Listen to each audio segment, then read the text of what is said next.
에베소서 2장 11절부터 13절까지 말씀 제가 봉독합니다. 이것은 살아계신 우리 주님의 말씀입니다. 주님의 말씀을 들으십시오. 그러므로 생각하라. 너희는 그때 육체로는 이방인이요 손으로 육체에 행한 할례를 받은 무리라 칭하는 자들로부터 할례를 받지 않은 무리라 칭함을 받는 자들이라. 그때 너희는 그리스도 밖에 있었고 이스라엘 나라 밖의 사람이라. 약속의 언약들에 대하여는 외인이요 세상에서 소망이 없고 하나님도 없는 자이더니 이제는 전에 멀리 있던 너희가 그리스도 예수 안에서 그리스도의 피로 가까워졌느니라. 아멘. 사람에게 있는 가장 큰 고통 중에 하나는 거리감입니다. 물리적인 거리보다 더 힘든 것은 마음의 거리, 관계의 끊어짐입니다. 가족 간에도 친구 사이에도 성도 간에도 심지어 하나님과의 관계에서도 멀어졌다는 느낌은 우리를 힘들게 외롭게 만듭니다. 오늘 본문은 바로 그 거리에 대한 이야기입니다. 우리가 하나님과 과거에 얼마나 멀리 떨어져 있었는지, 그리고 멀었던 우리가 어떻게 하나님과 가까워졌는지를 말씀하고 있습니다. 특별히 오늘 말씀의 핵심은 이것입니다. 우리는 원래 하나님과 멀리 있던 자입니다. 그런데 예수 그리스도의 피로 가까워진 자가 되었다는 것입니다. 오늘 이 말씀을 통해 우리가 과거에는 어떤 존재였는지, 그리고 지금 얼마나 놀라운 은혜를 입고 살아가고 있는지를 깨닫고 감사와 기쁨으로 살아가는 저와 여러분 되기를 축복합니다. 오늘 본문 11절은 그러므로 생각하라 라는 말로 시작하고 있는데요. 헬라어 원문을 그대로 직역을 하면은 그러므로 기억하라 입니다. 우리는 영적으로 죽었던 사람이었는데 하나님께서 우리를 살리셨습니다. 그런데 거기서 끝나지 않았습니다. 우리를 예수님과 함께 일으키시고 하늘에 앉히셨습니다. 그래서 지난주에 살펴본 대로 하나님의 은혜를 드러내는 존재, 헬란말 그대로 포이에마, 하나님의 작품, 마스터피스로 우리를 또 저와 여러분을 만드신 줄 믿습니다. 그러므로 우리를 하나님의 작품으로 만드셨으니 그러므로 이 하나님의 작품 망가뜨리지 말고 겸손히 하나님의 작품답게 살면서 죄와 허물로 죽었던 그 때를 너희는 기억하라는 겁니다. 11절에서 바로 그때의 우리의 정체성이 어땠는지를 설명하고 있는데요. 우리 11절 같이 한번 읽으실까요? 그러므로 생각하라. 너희는 그때에 육체로는 이방인이요 손으로 육체에 행한 할례를 받은 무리라 칭하는 자들로부터 할례를 받지 않은 무리라 칭함을 받는 자들이라. 아멘. 초대교회 때는 유대인 성도와 이방인 성도를 서로 경계를 나누었습니다. 그러니까 유대인 성도는 자신을 가리켜서 나는 할례파다 부르면서 자랑스럽게 여겼습니다. 반면에 이방인 성도들을 향해서는 무할례파라고 얕잡아보고 무시했습니다. 같이 식사도 하지 않고 또 눈길을 마주치는 것도 싫어했습니다. 그런데 둘 다 할례파인 유대인 성도나 무할례파인 이방인 성도나 하나님으로부터 멀리 있기는 마찬가지였습니다. 우리 이전에 2장 앞부분에서 살펴본 내용이 그거지 않습니까? 너희 이방인들이나 우리 유대인들이나 다 마찬가지이다. 그런데요, 잘 생각해 보면은 2000년 전 그때나 21세기 지금이나 별로 다르지 않은 것 같아요. 그때는 2000년 전에는 나는 할례파야, 나는 무할례파야, 나는 게바파야, 베드로 게바파야, 나는 바울파야. 무슨 파가 그렇게 많은지. 지금은요, 나는 개혁파야, 나는 중간파야, 나는 아무개파야. 교단도 그냥 나는 뭐 합동파야, 나는 합신파야, 나는 고신파야. 양파, 대파도 아니고 무슨 파가 이렇게 많아요. 저와 여러분은 이 파도 되지 말고 저 파도 되지 말고 예수파가 되시기를 축복합니다. 옆 사람에게 한번 보면서 말씀하세요. 나는 예수파입니다. 한번 그렇게 나는 예수파입니다. 나는 예수파입니다. 당신도 예수파입니다. 당신도 예수파입니다. 할렐루야. 우리 머무는 교회에 저를 포함하여서 37명 만나오신 분들 계시지만 모두 다 예수파인 줄 믿습니다. 자, 그러므로 기억하라. 할례파도 무할례파도 둘 다 독인 객인 55백보. 그때에는 하나님 밖에 있었던 것을 기억하라는 겁니다. 교회 안에는 원래 안에 있던 사람, 개척파, 새로운 사람, 잘하는 사람, 잘 모르는 사람, 이런 경계가 없어야 합니다. 우리는 그때 모두 다 하나님 밖에 있었던 존재라는 것을 기억해야 합니다. 사랑하는 여러분, 저와 여러분은 동일하게 은혜로 한몸된 머무는 교회에 들어온 성도들인 줄 믿습니다. 여기에 기억하라라는 말은 계속해서 되뇌이면서 잊어먹지 말고 기억해라, 그런 말입니다. 번역본에는 그런 뉘앙스가 이제 없이 그냥 기억하라라고 되어 있지만은 현재 명령형으로 되어 있어요. 그냥 계속 되뇌이면서 잊어먹지 말고 기억해라. 왜 계속 기억해야 합니까? 은혜를 잊어먹지 않기 위해서 계속 기억하라는 겁니다. 신앙이 무너지는 이유는 생각보다 단순합니다.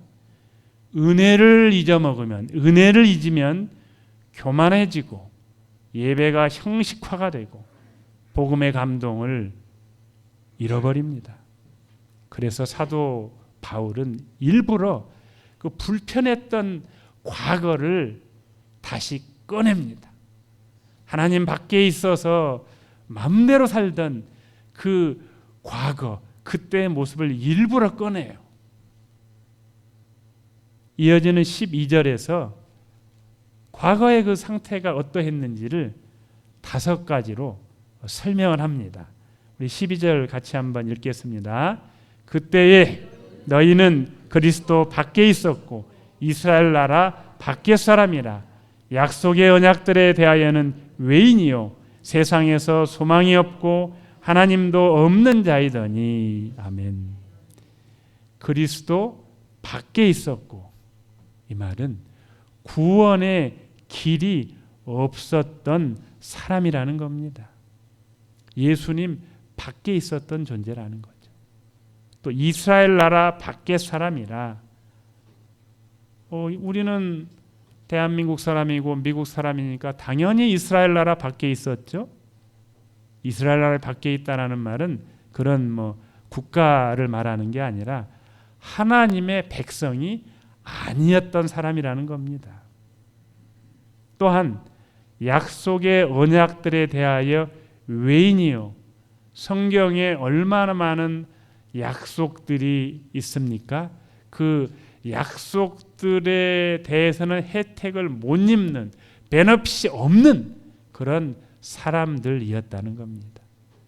그런가 하면은 세상에서 소망이 없고 미래가 없었던 사람이었습니다. 예수님을 모르고 믿지 않았던 불신 시대에 어떤 미래가 있었겠습니까? 우리 그렇게 생각하잖아요. 죽으면 끝이지 천국과 지옥이 어디 있어.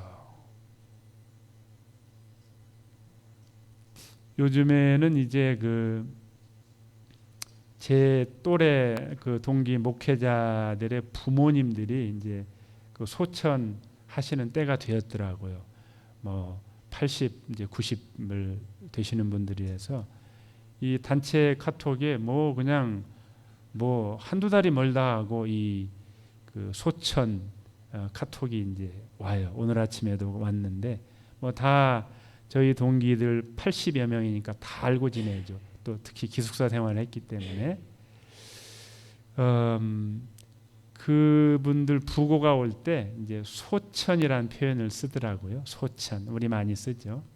우리가 이제 불교 문화에 익숙해져서 뭐 명복을 빈다는 등 뭐 여러 가지 이제 표현들을 쓰는데 제일 좋은 것은 소천이라는 표현인 것 같아요. 그 말을 대신할 말이 없는 것 같아요. 그냥 하나님의 부름을 받았다. 뭐 그 정도로 사용을 해도 좋을 것 같은데.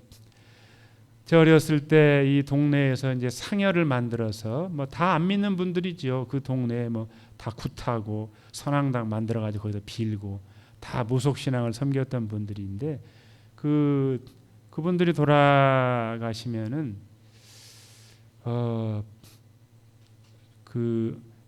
아이고 해주는 그걸 뭐라고 하죠? 울음꾼 그 돈을 주고 사서 사람들을 불러서 그 사람은 누가 이제 문상객이 오면은 아이고 이것만 해줘요. 전문적으로 돈 받고 그 해드리는 분들이 있어요. 아시죠? 예.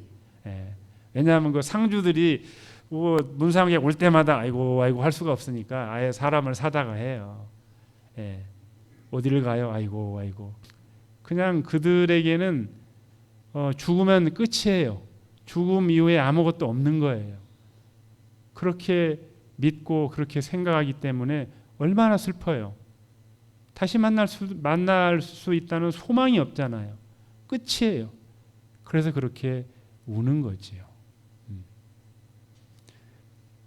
그런데 우리는 이 죽음이 끝이 아니잖아요. 소망이 있잖아요. 예. 저기서 아멘 그랬어요. 제일 젊은 사람이 아멘 했네요. 예. 예수 믿기 전에는 소망이 없었는데 미래가 없었는데 이제는 우리에게 소망이 생긴 거잖아요. 자, 마지막으로 5번째, 하나님도 없는 자이더니, 그러니까 하나님이 없다는 얘기가 아니라 적어도 그때 그들에게는 하나님에 대한 인식이 없었던 거죠. 존재의 근거를 잃어버리고 살았던 사람들이라는 겁니다. 바로 이것이 멀리 있음의 상태였습니다. 그러니까 종교가 없는 나는 무종교요 뭐 그런 정도가 아니라 완전히 하나님과 끊어진 상태였다는 겁니다. 12절의 표현 끝부분의 표현이 강렬하죠. 소망이 없고 하나님도 없는 자. 이것이 바로 하나님에게서 멀리 있었던 우리의 모습이었습니다. 우리가 다 단정하게 앉아서 지금 예배를 드리고 있지만 저와 여러분에게도 그 때가 있었죠.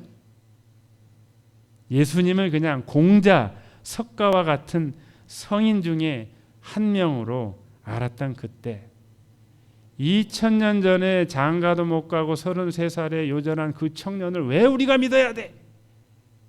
이렇게 말했던 그때,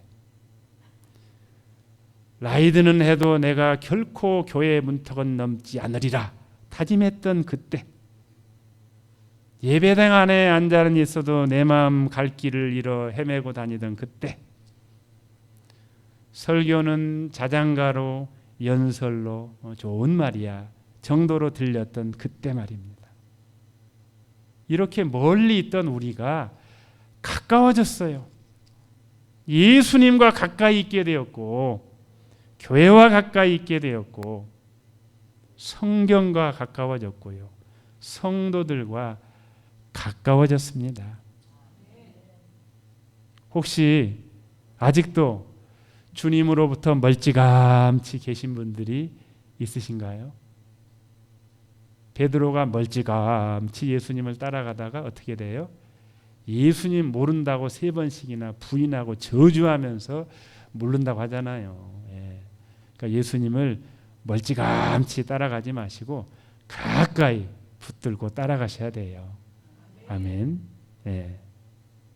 멀리 있지 마시고 주님께 가까이 나오시기를 축복합니다. 자, 13절입니다. 13절 같이 읽으시죠. 이제는 전에 멀리 있던 너희가 그리스도 예수 안에서 그리스도의 피로 가까워졌느니라. 아멘. 여기에서 주목해야 될 단어가 있는데, 이제는 이라는 말이에요. 이제는. 이것도 조금 더 헬라어 원문을 정확하게 번역하면은 그러나 이제는, 영어로 but now, 구속사의 대전환이 일어난 거예요. 쉽게 말해서 옛 시대에서 새 시대로 바뀌었다는 겁니다. 예수 밖에 있던 인생이 예수 안에 있는 인생으로 변화된 것입니다. 그런데 이 변화는 내가 인간적으로 결단해져서 이루어진 것이 아니라 우리 하나님의 주권적인 개입입니다. 하나님은 인간의 역사를 인간들이 굴려가도록 놔두시는 것처럼 보입니다. 그런데요, 인간 역사에 하나님께서 개입해 들어오신 놀라운 사건이 있는데, 그것이 바로 예수 그리스도의 십자가 사건입니다. 인간 역사 안으로 전능하신 하나님께서 개입해서 들어오신 거예요. 하나님의 창조 질서대로 운행되도록 하나님은 섭리만 하시지만은 때로는 하나님께서 강력하게 우리의 인간 역사에, 우리의 삶에 개입해서 들어오실 때가 있습니다. 그것이 바로 십자가 사건입니다. 13절의 핵심은 멀리 있던 너희가 가까워졌느니라입니다. 가까워졌느니라. 이거를 또 문법적인 용어로 신적 수동태, 그렇게 말을 합니다. 그러니까 이 표현은 무슨 말이냐면은 하나님을 주어로 할 때 이 표현을 사용을 합니다. 너희가 가까워졌느니라 하니까 너희가 주어인 것 같지만은 표면적으로는 하나님이 너희를 가깝게 해 주셨다, 그런 말입니다.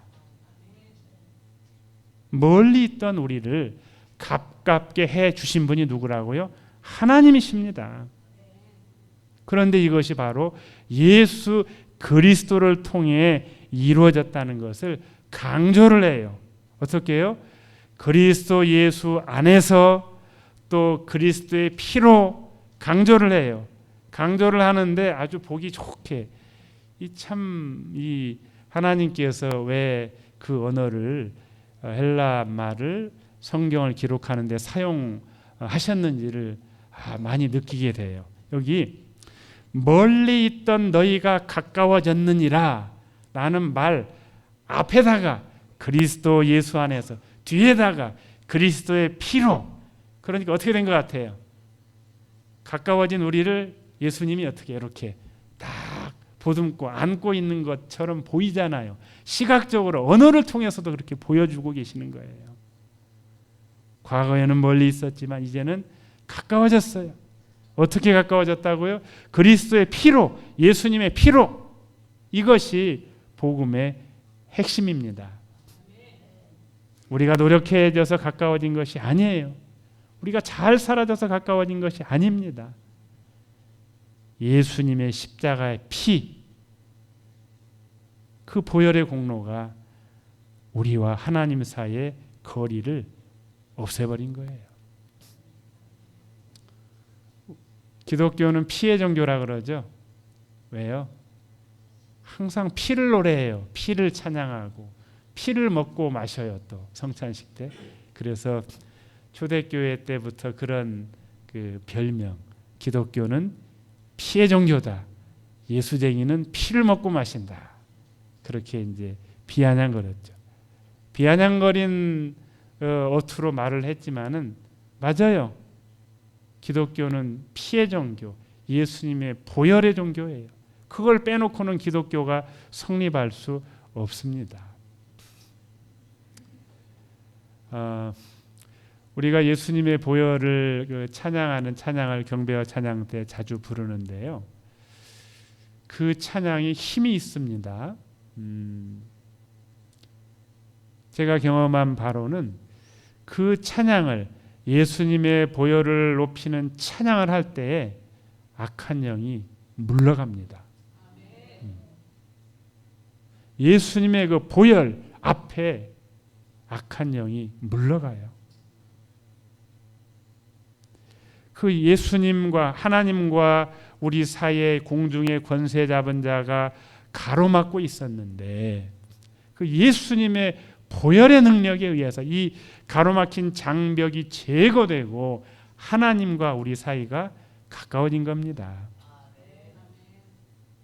죄는 우리와 하나님 사이를 갈라놓습니다. 우리 이사야 52장 2절을 보시면은 오직 너희 죄악이 너희 하나님 사이를 갈라놓았고 너희 죄가 그의 얼굴을 가리어서 너희에게서 듣지 않으시게 함이니라. 그런데 예수님의 피는 그 장벽을 무너뜨렸습니다. 그래서 십자가는 가장 먼 거리를 가장 가깝게 만든 사건입니다. 우리는 더 이상 하나님께 멀리 있는 사람이 아닙니다. 언제든지 어디서든지 하나님께 가까운 자가 되었습니다. 이제는 이 은혜를 마음껏 누리는 저와 여러분 되기를 축복합니다. 자, 그런데 이 가까워졌다는 것은 신분만 바뀐 것이 아닙니다. 관계가 회복됐다는 뜻이고요. 삶의 방향이 바뀌었다는 뜻입니다. 멀리 있는 사람은 하나님 없이 살았지만 가까워진 사람은 하나님과 동행하는 사람들입니다. 그럼 어떻게 하나님과 함께 동행하며 살아갈 수 있을까요? 첫째는 계속해서 하나님과의 거리를 좁혀가야 됩니다. 이미 가까워졌지만 우리의 마음이 쉽게 멀어집니다. 작은 일에도 멀어져요. 사소한 것에도 멀어져요. 기도를 미루면은 하나님과 멀어져요. 말씀을 놓치면은 생각이 멀어지고요. 예배를 가볍게 여기면 마음이 멀어집니다. 그래서 바라기는 계속해서 하나님께 가까이 가는 삶을 사시기 바랍니다. 둘째로 죄를 멀리하는 삶을 살아야 합니다. 왜냐하면 이사야 말씀을 통해서 말씀드린 대로 죄는 다시 거리를 만들어내요. 죄가 자꾸 갈라놔요. 하나님과 우리 사이를 갈라놓습니다. 아무리 가까워졌어도 죄를 방치하면 다시 멀어집니다. 죄를 가볍게 여기지 말고요. 작은 죄라도 가볍게 여기지 말고 또 죄를 방치하지 말고 회개하고 돌이켜야 합니다. 이것이 가까워진 사람이 유지해야 될 태도인 줄 믿습니다. 셋째, 사람과의 관계에 있어서도 거리를 좁히는 삶을 살아야 합니다. 어떤 분들은 그렇게 말합니다.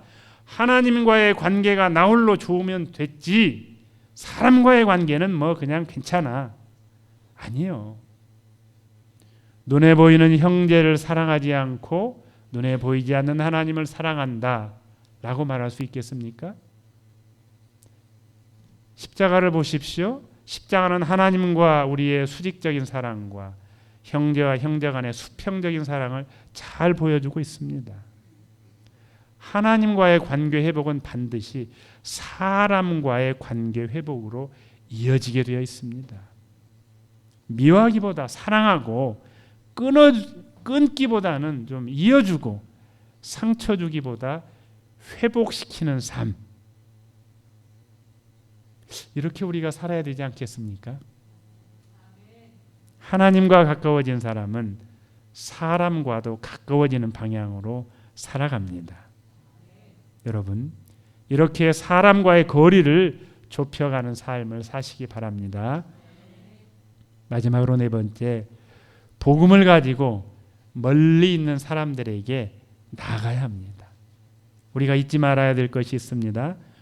우리도 한때는 멀리 있던 사람들이었다는 사실을 말입니다.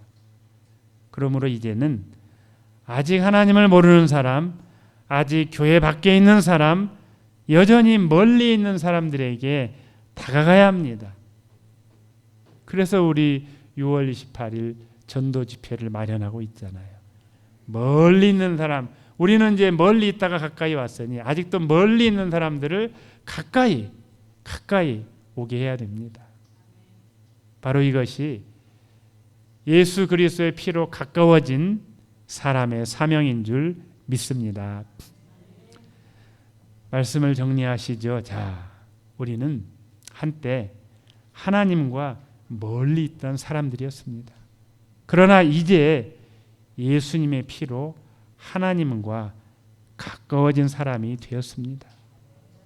그러므로 하나님께 더 가까이 나가고 죄로부터는 멀어지고 사람과는 더 가까워지고 멀리 있는 영혼에게는 더 가까이 다가가는 그런 삶을 사시기 바랍니다.